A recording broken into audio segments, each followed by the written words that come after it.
الحمدللہ رب العالمین والصلاة والسلام على سید الانبیاء والمرسلین محمد وآلہ وصحابہ اجمعین ومن تبعهم بإحسان إلى يوم الدين.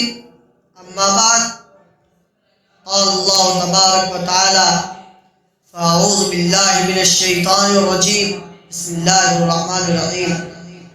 لا أقسم بيوم القيامة ولا أقسم بالنفس اللوامة أيحسب الإنسان أن لن نجمع عظامه بلى قادرين على أن نسوي بنانه بل يريد الإنسان ليفجر أمامه يسأل أيان يوم القيامة فإذا برق البصر وخسف القمر وجمع الشمس والقمر يقول الإنسان يومئذ أين المفر. محترم حضرات سامعین کرام، اللہ تبارک و تعالی قرآن کریم میں اس سورت کے اندر میں فرما رہے ہیں: لا اقسم بیوم القیامہ، میں قسم کھاتا ہوں قیامت کے دن کی، اور قسم کھاتا ہوں ایسے نفس کی جو اپنے اوپر ملامت کرے. کیا انسان یہ خیال کرتا ہے کہ ہم اس کی ہڈیاں جمع نہ کریں گے؟ ہم ضرور کریں گے، کیونکہ ہم اس پر قادر ہیں کہ انگلیوں کا پھوٹ پھوٹ درست کر دے.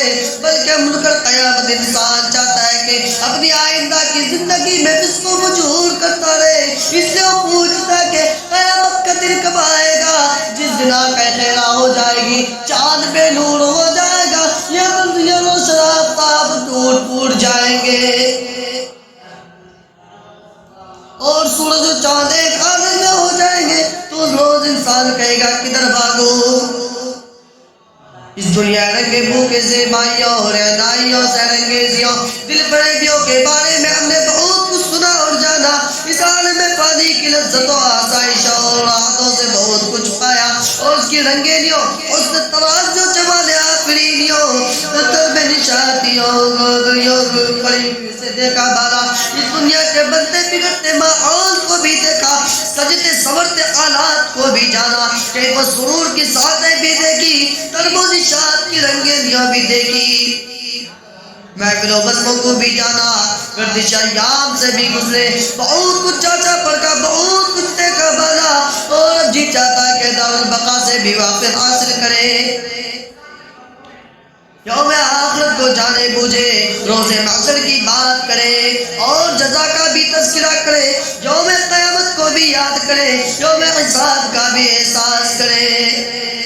اس لیے کہ ہمارا ایمان و عقیدہ ہے کہ ایک دن رنگ برنگی دنیا پناہ ہو جائے گی، یہ گیتی ہماری طرح مرم ہو جائے گی، یہ نظام کائنات اتل پتل ہو جائے گا، یہ روشن آفتاب سیاہ ہو جائے گا، یہ منور تابا ماتاب ٹوٹ پھوٹ جائے گا، یہ ردائے کہکشاں، یہ میوان جو بکھر جائیں گے، اور پورا عالم نیست و نابود ہو جائیں گے،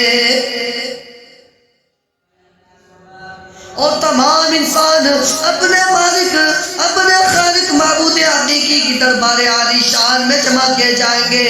اس دن ہر فرد کو اپنے اعمال کا حساب دینا ہوگا، اور روز قیامت کی ان ہولناک، خوفناک، وحبتناک اور جاگزن ساعتوں میں جبکہ زندگی کے ایک ایک لمحے کی پاس پرسوں کی ایک ایک ساتھ کا حساب ہوگا، ایک ایک گھڑی کا محاسبہ ہوگا.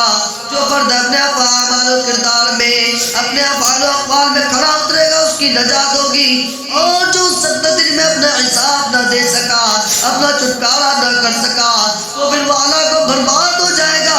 اس لیے آئیے اندر قیامت کی یاد تازہ کرے اور اپنے اعمال کا محاسبہ کر لے، اپنے ایمان کا جائزہ لے، اپنے کردار کا تجزیہ کر لے. اس لیے کہ یہ حکم ملا ہے: یا ایھا الذین آمنوا اتقوا اللہ ولتنظر نفس ما قدمت لغد واتقوا اللہ ان اللہ خبیر بما تعملون.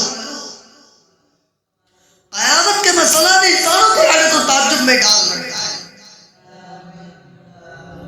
محدود عقل والے کوتاہی انسان جو اس دنیا فانی کو سب کچھ سمجھتے ہیں، ان کو اس پر تعجب ہے کہ جب ہم مرنے کے بعد دیوان خاک بن جائیں گے، ہماری عقل سر جائے گی اور ہمارا نام و نشان تک مٹ جائے گا، پھر ان کی گھر ممکن ہے کہ دوبارہ زندہ کیے جائیں گے۔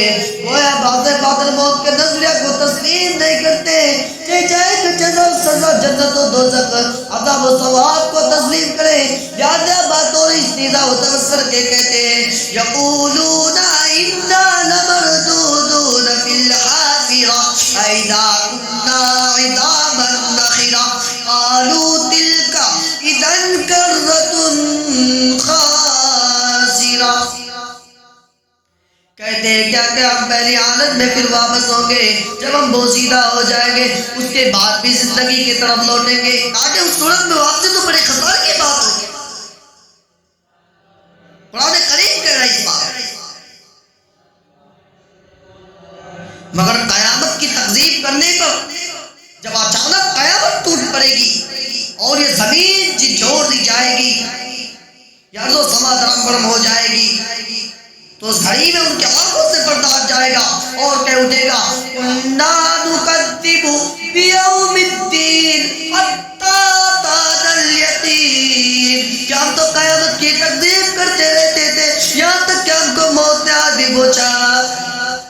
ہم اس دنیاوی زندگی میں اس انکار کے سبب نہ نماز پڑھتے، نہ ایمان رکھتے تھے، نئی شرک و کفر کی باتوں سے باز رہتے تھے، نرسیان و نسیان سے بچتے تھے۔ آج ہم عذاب نار کے شکار ہیں، رب ذوالجلال کے شکار ہیں۔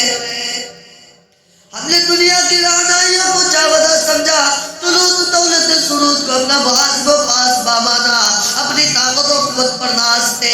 آج ہمارا کوئی مددگار نہیں، کوئی مونس و غمخوار نہیں، نہ دوست و احباب کام آئے، نہ مال و دولت نے ساتھ دیا، اور آج وہ ذلت و بدبختی لاکھ اور رسوائی سے دو چار ہے۔ قرآن کریم میں خداوند قدوس نے قیامت کے وقوع اور اس کی ہولناکی مختلف پیرا مختلف اسلوب میں بیان کیا ہے، اور مشرکین و کفار کو بار بار ڈرایا ہے۔ میری بات تھوڑی لمبی ہو رہی، ٹائم بھی ہے، انشاءاللہ آئندہ موقع ملا تو پھر کریں گے انشاءاللہ۔ میں اپنی تقریر کو انہی چند باتوں میں ختم کرتا ہوا، آپ کو دعوانا الحمدللہ رب العالمین۔